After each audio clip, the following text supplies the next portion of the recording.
I love everything. Fire spreading all around my room. My world's so bright, it's hard to breathe, but that's alright. Hush.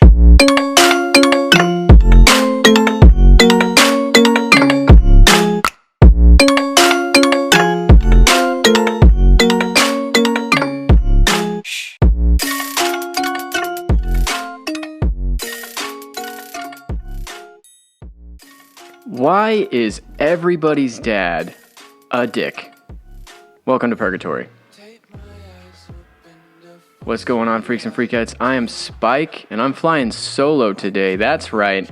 Spreading my wings, letting my freak flag fly. Thanks so much for tuning in to the Purgatory Podcast. Check us out on all major podcast platforms. Facebook, Twitter, YouTube, Instagram, the whole nine, Official Purgatory Podcast. Send us an email at officialpurgatorypodcast@gmail.com. Leave us a comment, because we love to hear from our listeners. Madman is still out, and you know what? I'm fine with that. He's an interesting guy, and he's got to do what he's got to do to take care of his family, and that's what he's doing right now. But I want to keep giving you content. And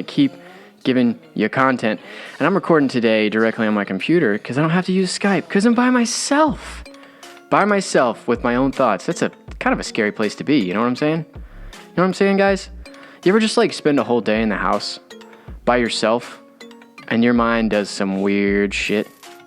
Okay, when I was little, I used to watch Winnie the Pooh, right? That was my shit growing up. Winnie the Pooh. Piglet was my favorite character by far. Anyway, so there's this one episode where Winnie the Pooh stays alone by himself, and it's like, the narrator goes, and then Pooh's mind played tricks on him. And then it sings this freaking crazy song in his head called Heffalumps and Woozles. Dudes, if you haven't checked that out, go watch it. It's terrifying. It's really scary. It lets you know what your mind can do when you're alone. But you know what? Maybe it's an interesting thing to dive into Spike's brain and see what kind of weird shit it just gets coughed out. So that's what we're going to do. We're going to spend some time together, freaks and freakettes, you and me, and the podcast makes three.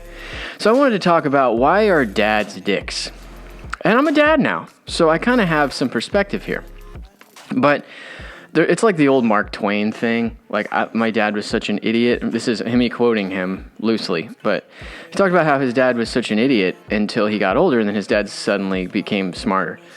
And what's interesting is my dad and I fought like cats and dogs until now. And now that we're both adults, it's almost like we're enjoying almost a friendship or a new relationship. And that's pretty sappy.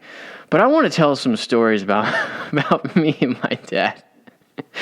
So, like I said, we fought like crazy. And I think a lot of it is because my dad and I are very similar. And a lot of you freaks and freakettes may be able to relate to this with a parent of yours being so similar to you that you fight like crazy. But my dad was a fiery guy, you know? He liked to get fired up sometimes, right? And he's old country boy, so we had horses. And there was this one horse that we got. It was an ex-race horse, right? And his name was Poe, and he was this crazy bastard. And he was this bay horse, real dark color. And one day my dad's like, I'm going to get on that sumbitch and I'm going to ride that horse. I'm going to make that horse do whatever I want him to do. And he jumped on that horse and he smacked it on the ass and he starts running around our pasture, right? And I see this horse bucking and I see my dad hanging on and his horse bucking. Horse is doing everything he can do. My dad's doing everything he can do. My dad pulls on the reins real hard, right? If you're not familiar, there's a headstall that goes on the horse, and the bit hooks on the headstall, and the reins hook on the bit. The bit goes in their mouth. So my dad pulls on this bit. My dad's a strong guy at the time, right? Still a strong guy. Stronger then. So he pulls on this bit, busts the bit in half. Seriously. Steel bit. Busts that thing in half. So the only thing he was holding on to were the reins, which were hooked to this bit. So it breaks in half. And my dad goes flying through the air, catapulted 20,000 feet at least. He's passing Learjets in the sky, waving to the pilot and saying, hey, have you ridden your horse lately? Right? So he comes down lands on his fucking face, comes inside. And I remember my mom, we were like kind of watching him out the kitchen window. We were watching him in the pasture. And my mom is like, don't say anything when he comes inside. Like, don't be like, how's the ride going there, Dad? So he comes in, he's holding the bit, and there's like grass stains and shit on his head because he landed square on his face. And he drives to like the local farm store where he bought the bit with the grass stains on his face, holding the broken bit. And he starts letting this guy have it. And he says, look here, dude. You sold me this damn bit. And it broke. I was flying through the air. I saw a pilot in a plane. I said, have you ridden your horse lately? I came flying down. I landed on my fucking face. And that's why my face is all scratched up, right? I want you to give me a new bit for free right now. So he did. And my dad got a new bit out of it. But the question I'm asking myself now is, how much money would I pay at any point in my life to have the audio of that conversation recorded somewhere to play? Have you ever had a conversation like that? Like one that was so funny, maybe not at the time, but now that you're removed from it, it's so funny that you wish you had the audio? Because I'll comfortably say that I would pay $600. Yeah, $600. I would pay $600, which is like a studio apartment rent in my city for that audio, just to be able to listen to it at any point. $600. My dad getting thrown through the air and landing on his fucking face off of the back of a horse, and then going into the store and bitching at the guy that sold him the bit. That's worth $600 to me. Do you have any $600 stories? Let me know. Send me an email. Because I really mean it. We keep dropping plug in the email. And nobody sends an email. So I'm a little bit disappointed, freaks and freakettes. What's going on? We do have some regular commenters, which is nice. But let's get our shit together with the emails. I want to have like a mailbag segment where we go into emails people have sent us and stuff. But the ball's in your court. Seriously. But let's move on here. That same horse, right? His name was Poe. And he's dead now, but he was a great horse. But like I said, he just came off the track. So this horse was terrified of anything that like fluttered in the wind, like leaves or like a Walmart bag. Oh, look out, dude, because he's just going to take off. So my dad had this great idea, right? He's cooking with gas now. He's cooking ideas up on the back burner. And this is right up there with I'm going to get on this horse and break the bit and get thrown through the air idea. So he says, I'm going to tie 2 ropes to this horse. And then like just married fucking dragging behind the car thing, I'm going to tie a bunch of milk jugs to these fucking ropes. So every time the horse moves, the milk jugs will clang around behind him, and this horse is terrified of these milk jugs, right? But my dad ties him to him, so this horse is a race horse. He can run for like 50 miles an hour. So this horse takes off running, looking backwards at the jugs. And, of course, the jugs are keeping up with him. Every turn that he makes, they make the turn. Every fucking time he speeds up, they speed up. And he's looking backwards through it, and he's running through our pasture at breakneck speed of a racehorse. He's running, and we notice that he is right in line, perfect trajectory, NASA status, to hit this tree. And it wasn't like a giant oak tree. He's not going to just hit it and fall on the ground. It was about 5 inches around. So a person would have just hit it and fallen down. But this is a horse. This is a massive animal. So he hits it, and it's kind of like a cartoon. Like he kind of slides up the tree and bends it. And then the tree like a pole vaulting pole, and then whoosh, goes back like a mousetrap and throws the horse through the air.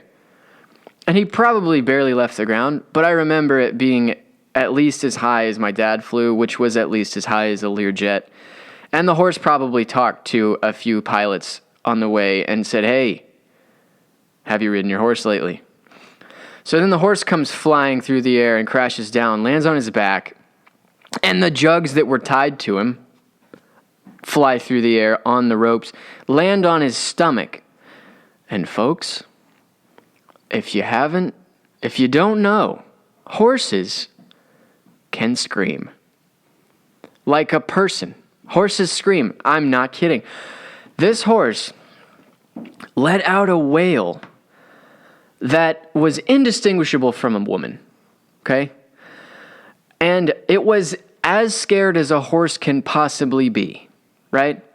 And then somehow this horse jumps off of its back. So I don't even know how it did it. It did some kind of crazy athletic Russell Westbrook jump and turn, landed back on all fours, and starts running again. So my dad, in his infinite wisdom, decides it might be a good time to end this Joseph Mengele-esque experiment on this horse. So he goes and gets another horse. And he tacks this horse up, saddles him up, fucking swings up on him, and tries to get alongside Poe, who was a much younger horse than the one my dad is on. And he's a race horse. So my dad is chasing Poe around the pasture, who is now terrified of not only the jugs, but the other horse and the guy on top of it that's chasing him and yelling at him, saying, "Get over here. Come here, you damn horse, you dumbass." So finally, my dad gets close enough to him and kind of leans over and unties the milk jugs. And it takes Poe, I don't know, a few minutes to calm down, and then he just becomes a horse, walking around with tranquility about him in the pasture. And I remember thinking, what an idiot my dad is to be fucking with this animal. It wasn't an issue until you made it an issue, right? What an idiot, Dad. That's what my 6-year-old brain was thinking. Now, my 26-year-old brain is very happy that I have that memory, because it was, other than the animal cruelty, it was fucking hilarious. Because my dad, it was like watching his face and watching the horse. I couldn't tell which one was more entertaining, right? But that was one of the times that I can look back on and go, he's just doing the best he can.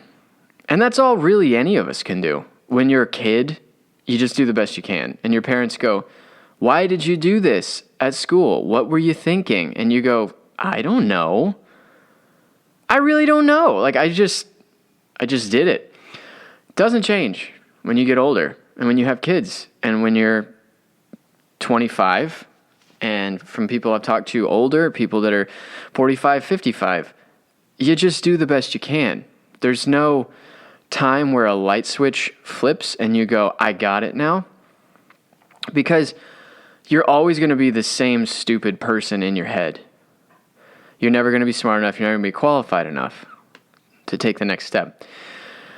And this is really getting a little bit long-winded and philosophical. I wanted to keep this light and funny, but that's what you have to realize about your dad, is that, yeah, he's a dick. He's just doing the best he can. And I got some more dad stories here. And you know what? I don't like it when people talk about their parents because it's boring. But you know what? You know what else? My dad's amazing. He's hilarious. And this is my podcast. So if you don't want to hear it, well, you can fucking go listen to somebody else's podcast. So here's the deal. All right? My dad and I, we didn't always get along growing up, like I said, right? And we had a lot of animals, and I didn't like to do the chores, and I was a shithead. So a lot of our fights revolved around me not wanting to do stuff and going, "Oh, Dad, leave me alone. I don't want to do it." And he would go, "No, go do it," right? "No, Dad, I don't want to do it." So there was one day, we had this dog that chronic medication, or consistent medication. I don't know if chronic's the right word, but she needed to be medicated every day. And we gave it to her every day at midday. And there was one day that I hadn't done it yet, and my dad got home from work, and he got home at like 5, blue collar guy, got home late or late-ish. What am I talking about? That's normal time. But he got home around 5, and he's like, hey, have you given Sugar her pills today? Sugar was the name of the dog, by the way. And I go, no, I'm not doing it. What are you going to do, old man? That's not what I said, but that's what I meant, right? I called him a bitch in front of his friends and family. No, I didn't. But basically did in 12-year-old shithead language. And he says, no, you're going to give this dog her medication. And I went, fuck off, old man. I'm not doing it. So he grabs the pills and holds them out to me and says, here, take these and go give the dog the pills. And I said, no. So I turned my back on him. First mistake. Well, that was not the first mistake, but that was a mistake. And he reaches out and puts his hand on my shoulder. Not in like a abusive way, but in like a forceful way. Like he put his hand on my shoulder and he kind of spun me around. And when he spun me around, I used the momentum and I threw a right hook from left field, bro. I throw this right hook with all the power in my 12-year-old giblets right into the side of his fucking face. Wham! And you know what happened? I hit him so hard that he did not move one fucking bit. That's what happened. I hit this dude with everything I had. 100%. I'd been playing a lot of video games up to this point, and I knew how to throw a punch because I'd played enough Tekken that I knew the right combo moves, right? So this dude spins me, and everything I had.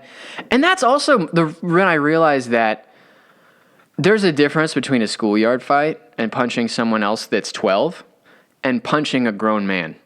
Because I punched this dude, and I was shorter than him, so I had to punch up, and I punched kind of the blade of his jaw against my hand. My hand felt like it was caught in a press. My hand felt like it was going to fall off my fucking body. But anyway, I punched this dude as hard as I could. Did not even fucking blink, this man. And by the way, he still has the pills in his hand for the dog. What an asshole. He grabs me with his other hand by my collar and picks me up and doesn't throw me, but he like body checks me against the wall, quote unquote, the wall behind us, which was a door. There was a door behind us. And he body checks me on that. And the door goes flying off the hinges into the next room. You believe that shit? All I did was punch him in the fucking face. And then he had to body check me? Are you fucking kidding me? Anytime someone punches you in the face, you don't have... No, I'm kidding. I punched him in the fucking face, and he, like, pushed me up against the wall is what happened. He had every right to do what he did. I was being a little shithead. And it was not abusive. There wasn't a mark on me. In fact, he had a bruise on his chin. But he like just kind of pushed me back. And this is also when you realize the first time you're going to do it. And you probably have. But when you fuck with your dad and you see him and he's in his chair, right? Got his slippers on or drinking his fucking coffee or whatever your dad does. My dad used to sit in his recliner and he would read this country newspaper called Green Acres. And I shit you not, it was called Green Acres. And it has all these like farm sales in it. And he'd be like, man, they're selling a 1982 Chevy Camaro at this sale. We all go pick that sumbitch up. We never did. We never got one of those. We would go and buy like a kitchen table, something boring as hell like that. I would have been all for the 82 Camaro, right? But you see him sitting there reading his fucking Green Acres paper, wearing his slippers. Or my dad didn't wear slippers. I'm getting caught in a tangent inside a tangent here. Shut the fuck up, Nick, and make your point.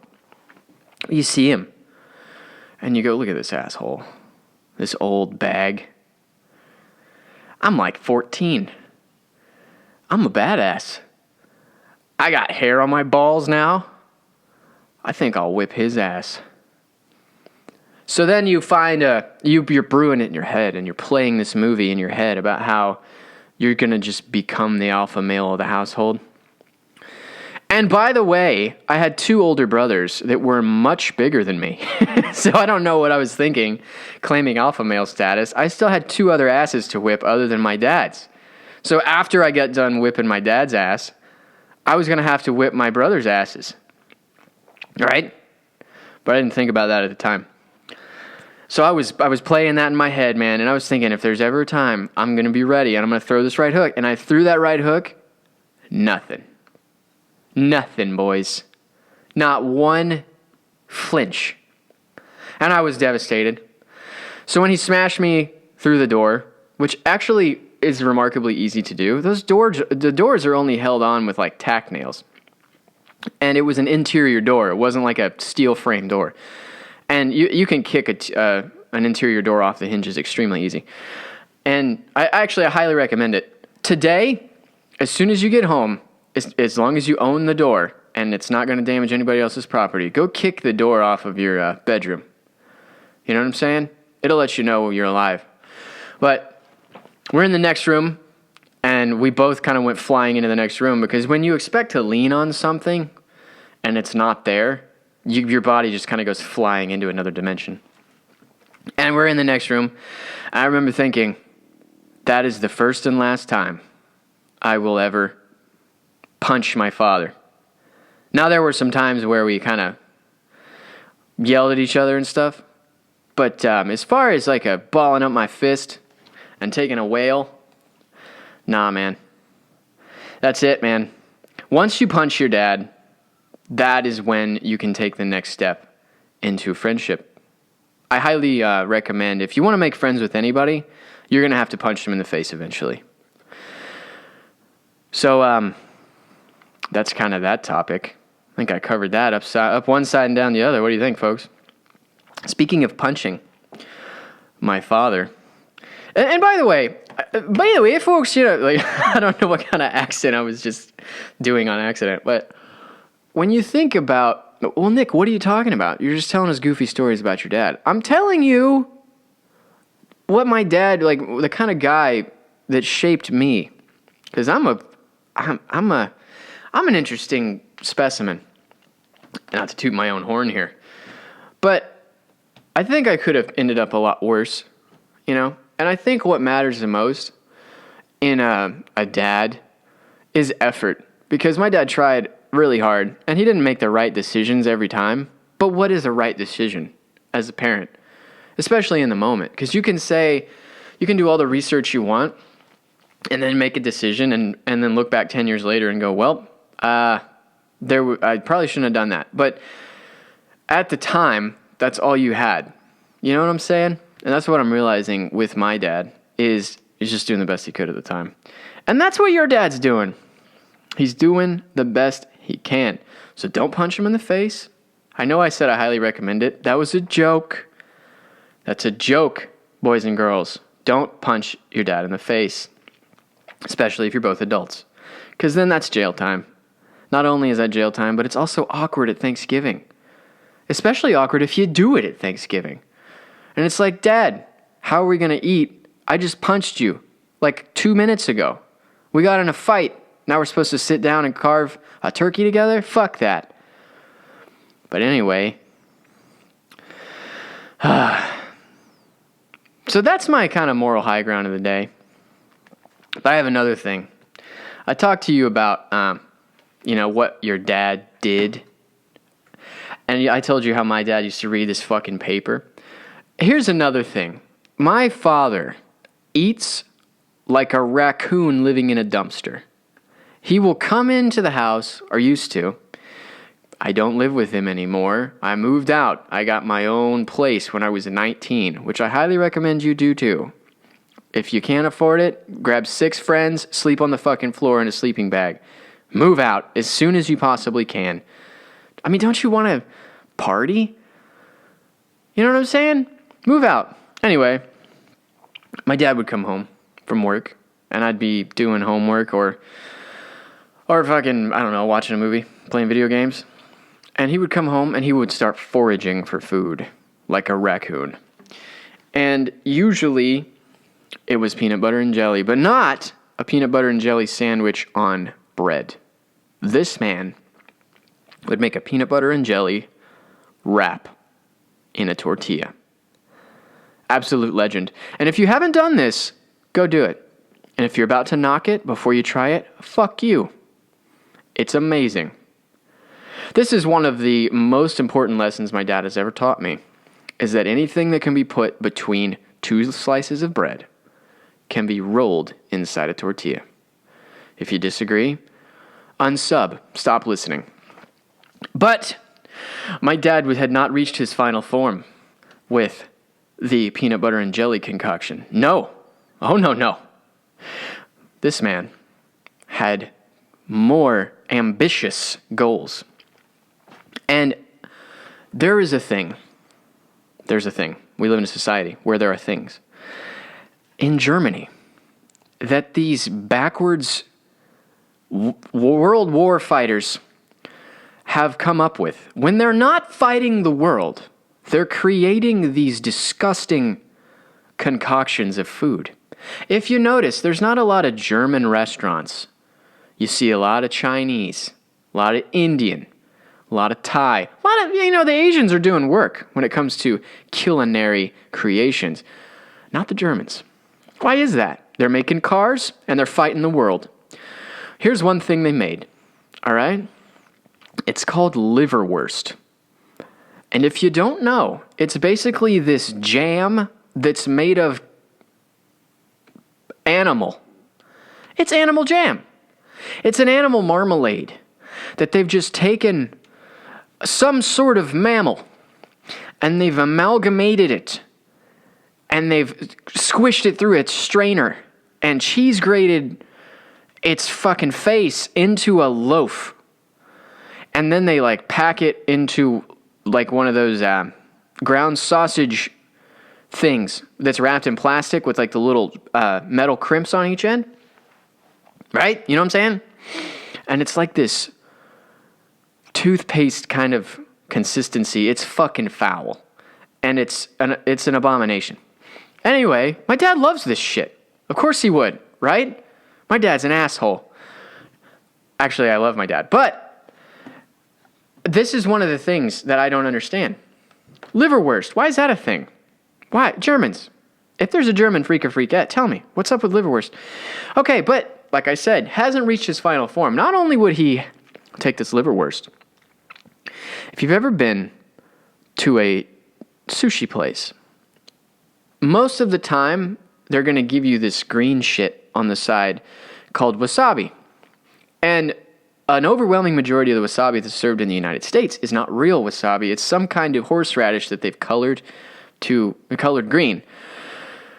So my dad was not using real wasabi, but he would buy wasabi at the store.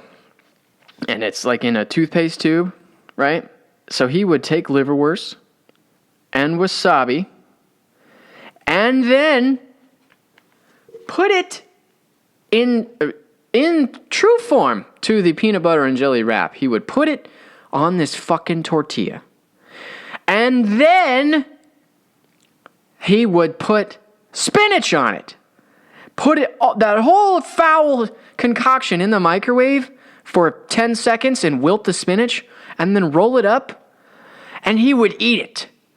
Like a wolverine, he would eat it. Liverwurst, folks. With wasabi and wilted spinach in a tortilla. Good God. So yeah, my dad eats like a raccoon out of a dumpster. He was an asshole when I was a kid, but I realized he's just doing the best he can. And now we're friends. So it's a happy ending all the way around. So yeah, it's totally normal to think your dad's an asshole. He probably is.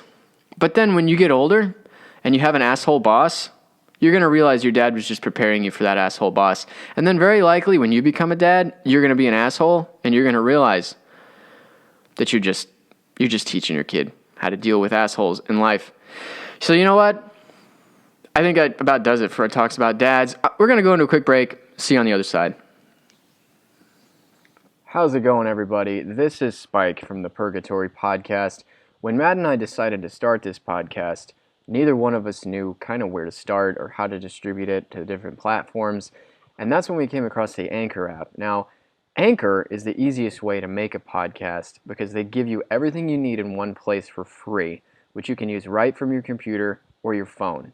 Different creation tools allow you to record and edit your podcast so it sounds great. And this was the kicker for me. They'll distribute your podcast with no minimum listenership to Spotify, Apple Podcasts, Google Podcasts, Stitcher, and several more. Now, there's really only one more thing left for you to do if you're looking to start a podcast, and that's get out your phone, open your laptop, download the Anchor app, and go to anchor.fm to get started. All right, freaks and freakettes. Welcome back from the break. My first segment, all about dads. All about what my dad was like. And it's like, Nick, that was boring. No, it wasn't. It was fun for me. It was fun for me. So you know what that means? It was a good segment. Anyway, I thought I had more on the dad stuff, but I'm realizing that it was a little bit long-winded, and I'm not going to do another half an hour of talking about my father. Although he would probably like that, because he does listen to the podcast. So here we go. I have some Reddit posts that we're going to talk about. Reddit?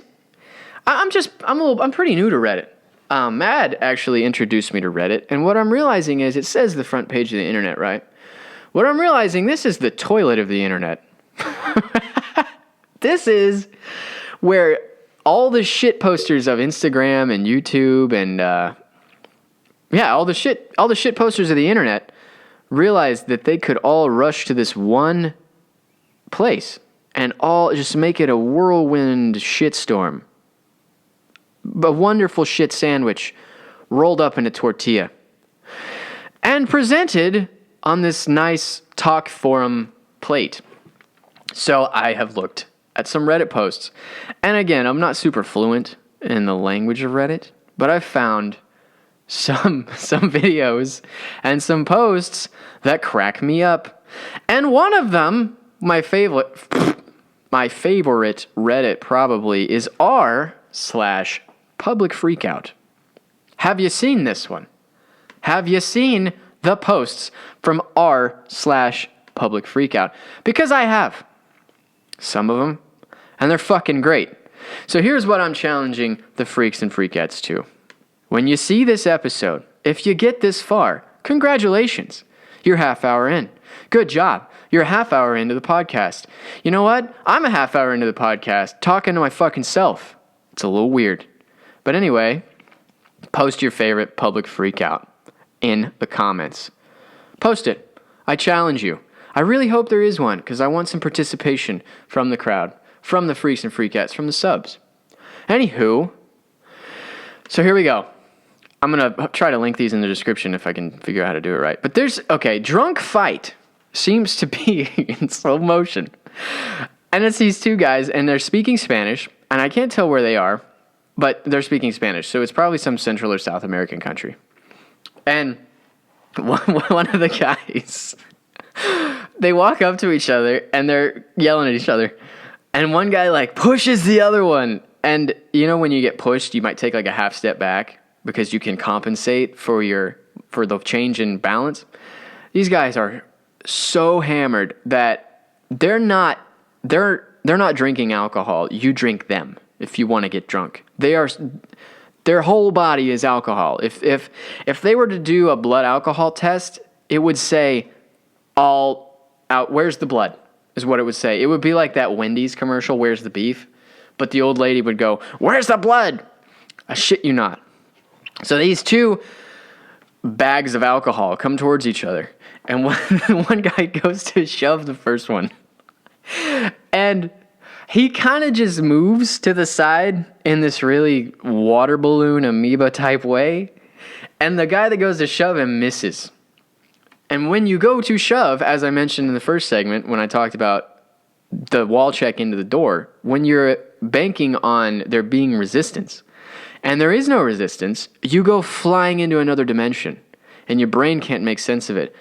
So not only does his brain not make sense of this guy is so shit-hammered that he falls forward, and it seems like he tries to catch himself, But he's so fucking hammered, he misses the ground with his hands. I don't know how he did it. I don't know if I could do this if I tried stone sober. You know what I mean? This is an athletic marvel. Some NFL team needs to reach out and sign this man because he falls forward and literally misses planet Earth with his hands and lands right on his fucking face. Didn't catch himself at all. Goes from standing, the next thing to hit the ground is this guy's face. And then the video's over. It was awesome. That's what I like. It's almost like the new Vine is what I'm realizing Reddit is these really fast instant gratification bites. And you know what? I'm not hating it. So Madman, thank you for introducing me to Reddit, because the public freakout Reddit by itself it could be its own website. Speaking of that, do you guys remember, it's probably still around, but rotten.com? Jeez. I found rotten.com when I was in like 6th grade, I think. I'm probably misremembering this. But one of the first posts I ever saw was this lady, and it was a progression of mugshots, and it was like a what meth does to you type thing. And the first mugshot was like this cute, probably 18 or 19-year-old girl that was embarrassed about the mugshot. You could tell. She was like, what am I going to tell my mom and dad? They're probably going to take away my car for a week. And then the next one, she's a little less embarrassed. And the next one, she's looking a little rougher, and she's less embarrassed. You can tell there's some miles on that chassis, right? And there's probably 15 mugshots, and by the time you get to like 13, 14, 15 mugshot, she's unrecognizable, not only as the original mugshot, but as a human. Like I said about these two drunk guys being alcohol, she was made of meth. Her body was crystallized meth. You could put her in a pipe and smoke her. And oh man, it made me not just think, oh man, that's rough. It made me sad. Like, have you ever watched like a drama or a horror movie and it makes you scared after the movie's off and you think about it for like more than 24 hours? I woke up I woke up the next morning like the killer in Halloween going after Jamie Lee Curtis. And I just woke up and I thought, I will never do meth. Because of that, thank you, rotten.com. You kept me off the meth pipe. So, go to rotten.com. It saves lives. It keeps you off meth. I got another Reddit post. And here's another one of my favorite Reddits. And it's r/cringe. Have you seen this one? It's got 1 million members. So, you probably have. But, a lot of these, more than I would have thought, are commercials for car dealerships. And I used to work at a car dealership. So I can kind of empathize with this. I kind of understand it, because what a lot of car dealerships are trying to do is stand out, as opposed to just saying, Sunday, bring $1 in and we're going to give you 42 vehicles for $0 and 1/15 of 1 cent per month. No credit check required. Monday. They're doing that fucking thing. So they're trying to stand apart. The jingle that we had was so ridiculously bad that people would call the dealership and yell at us for it being bad. But you know what? It was stuck in their head, and we would also have a lot of people that would come in and they're saying, you know what? This jingle was just stuck in my head, and I was looking for a car, and the first thing that popped into my head was your dealership. So I kind of get this being so bad that it's good.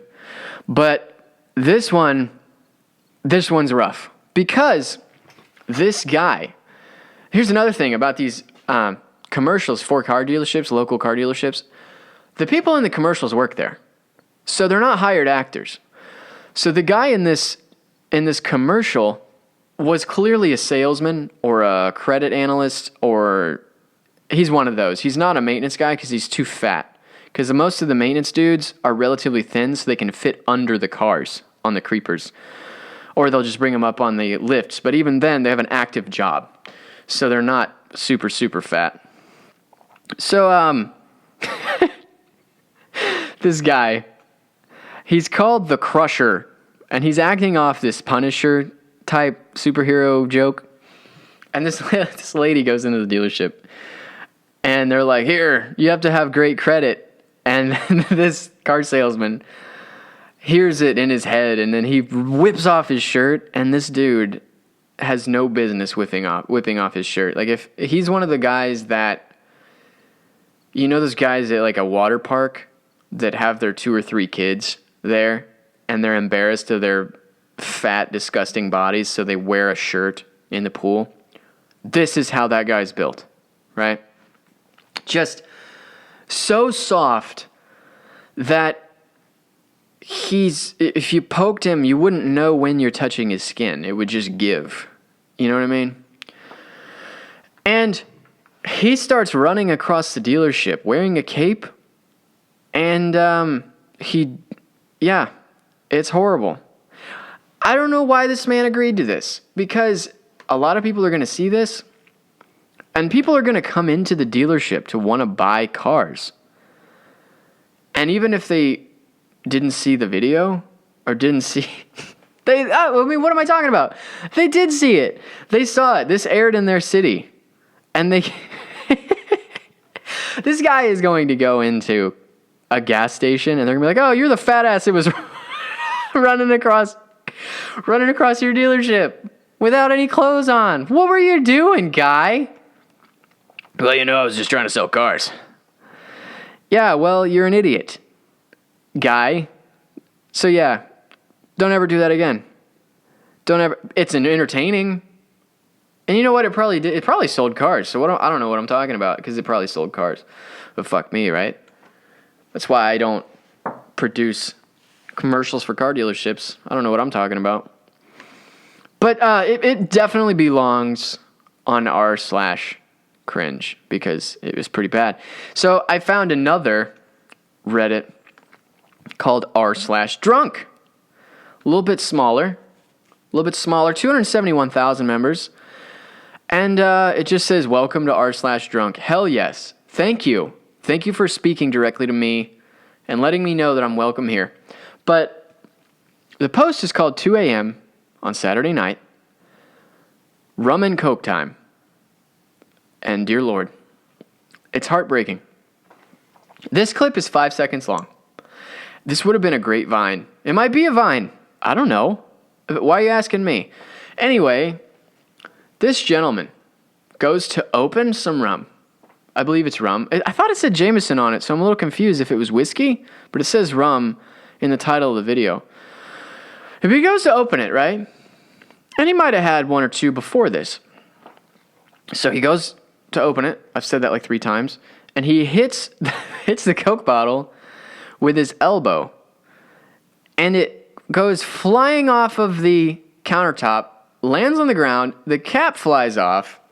A geyser of Coca-Cola comes shooting out of this bottle. And it's one of those things that you're like, man, I went from I'm going to have a rum and Coke to I have to clean my entire kitchen because that probably is on the fucking ceiling. That's not good. So this one made me sad. I just felt so bad for this guy. And I started to think that's why we have bartenders. Really makes you appreciate the pros. Because not only would the drink have probably been better at a bar, but you wouldn't have had to wipe off your ceiling and ruin your entire night. Because, dear Lord, I'm so sorry for this guy. If you hear this, my guy, and you somehow find out that this is you that I'm speaking about, I'm sorry. My next drink, I will not pour on the floor because I don't do that. But I will drink it, and I might think of you because I'll probably have forgotten about this, but I'm sorry. I'm sorry this happened to you. My heart goes out. My heart goes out. r/drunk, 2 a.m. on a Saturday night. Look it up. I'm going to try to link it in the description. I'm old. I don't know if I'm going to make it. I don't know if I'm going to, what am I talking about? Of course I'm going to make it. I don't know if this Reddit post will make it into the description. I'm going to do my best. But, this brings me to another Reddit.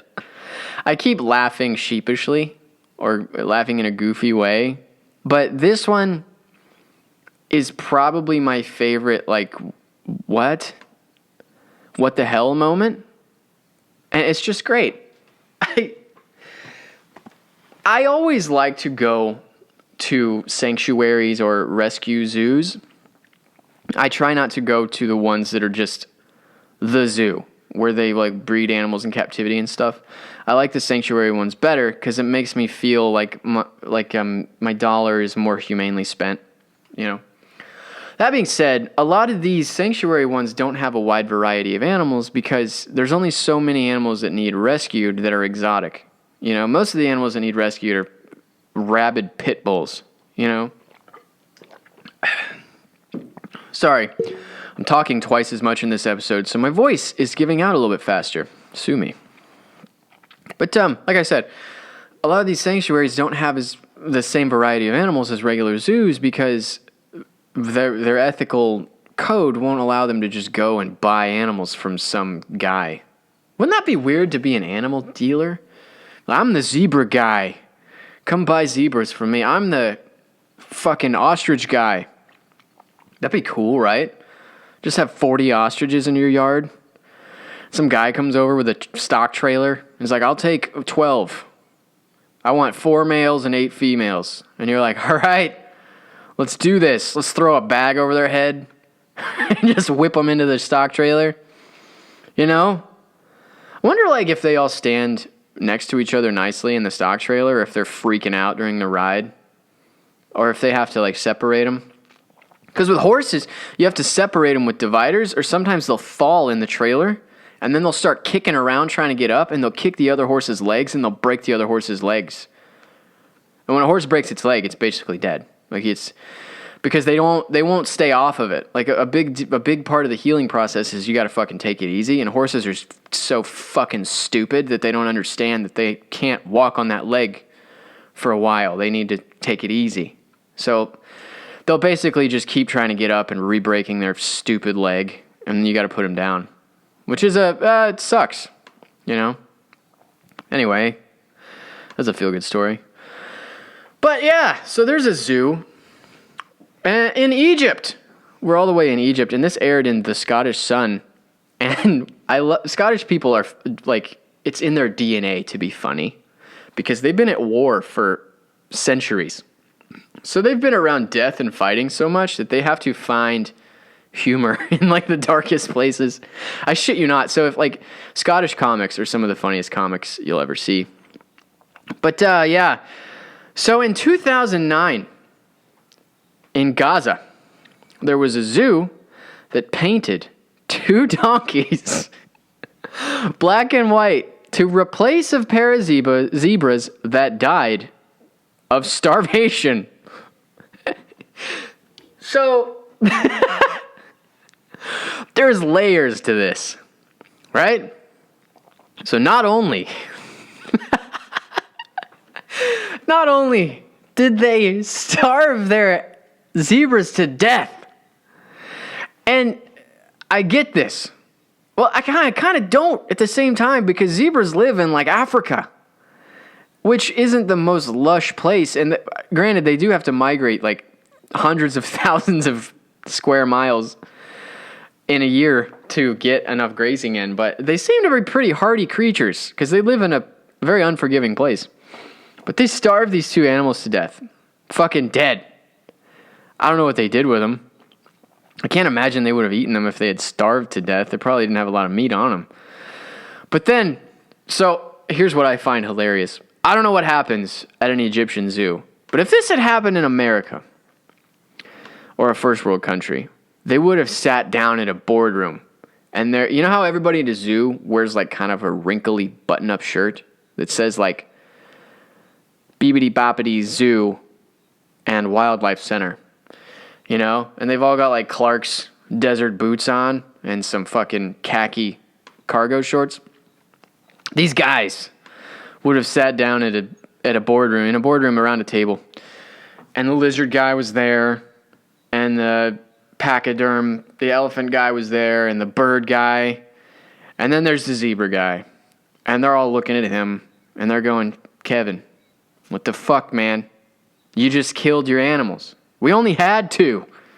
Come on, guy. I got 4 parakeets and an ostrich over here that are doing fine. And you got 2 fucking... They're horses, guy. They're small horses. And he's like, I'm sorry, man. I'm trying. I'm new here. I got fired at my last zoo.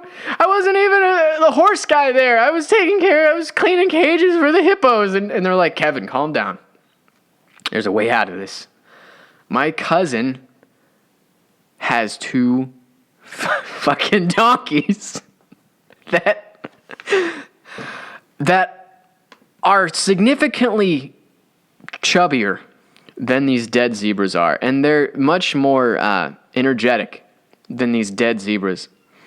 So what we're gonna do is we're gonna get them, and what my cousin also has is white and black paint. So donkeys, when they're broken, that's the term. I'm sorry if that sounds harsh. When they're broken, they're pretty docile creatures. They love a good pat on the back of the head, a good scratch on their forehead. So they probably just stood there, and these Egyptian guys painted these donkeys from head to toe, all the way up and down. And it's not, I mean, they look pretty bad, but it looks like they put some serious effort in on this. It's an A for effort. I'm serious. It's not like that's a donkey. Well, it is, but it's clear that they put some time in on this. I'm over explaining this. But, you know what, Kevin, whatever your name is, I hope that I hope you keep your job. And because this is hilarious. And you know, they have some really long ears for zebras, but it's not as bad as you would think. It's not that bad, but it does belong on r/fail. And that'll do it. That'll do it. This was my maiden voyage, my solo flight into the great beyond. I spread my wings. I jumped off the cliff, and I'm pretty sure I hit the ground a few times. I think I was able to hit the ground, and then I would run and jump a little farther and fly and smash my face again like my father riding a horse. But you know what? It's all learning. It's all growing. It's all growing pains. We all keep moving forward. And that's what you should do. You should keep moving forward because your dad's a dick. You're right. But I guarantee you that there will be a time where you will look back and you will say, you know what? My dad taught me a few things. Even if he's an asshole. Even if he's like legit an asshole and he's a horrible person, he will teach you things he will at least teach you what not to do. You know what I'm saying? And also, Reddit is a shithole, but I am glad it exists because without the shitholes of the world, nothing would be beautiful. Put that on a t-shirt. That's the t-shirt coming out of this episode. So you know what, freaks and freakettes? Thank you for tuning in. Thank you for coming to Purgatory, purging your sins. I'm going to start making the episodes a little bit more light because I'm realizing that if we talk about politics and conspiracies and heavy shit, it's not purgatory. You can't just purge all the weight that you've been carrying all week. So we're going to make this funnier. Don't forget to like, share, sub, and I threw out some challenges throughout this episode. I'm going to stand by them. Give us a comment, subscribe to the podcast. I'm not kidding. Send us an email. I want a mailbag section, guys. I want to do a mailbag segment, but you won't send me emails. Anyway, Matt's still going to be out for a couple more weeks, so I'll probably fly solo. Let me know how I did. Like I said, like, share, sub. Thanks for tuning in for your weekly trip to Purgatory.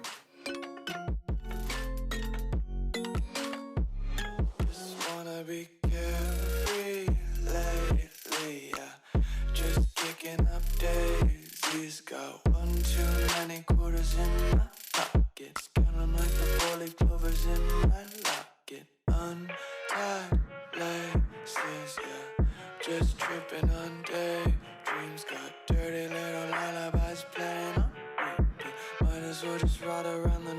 hungry and count sheep.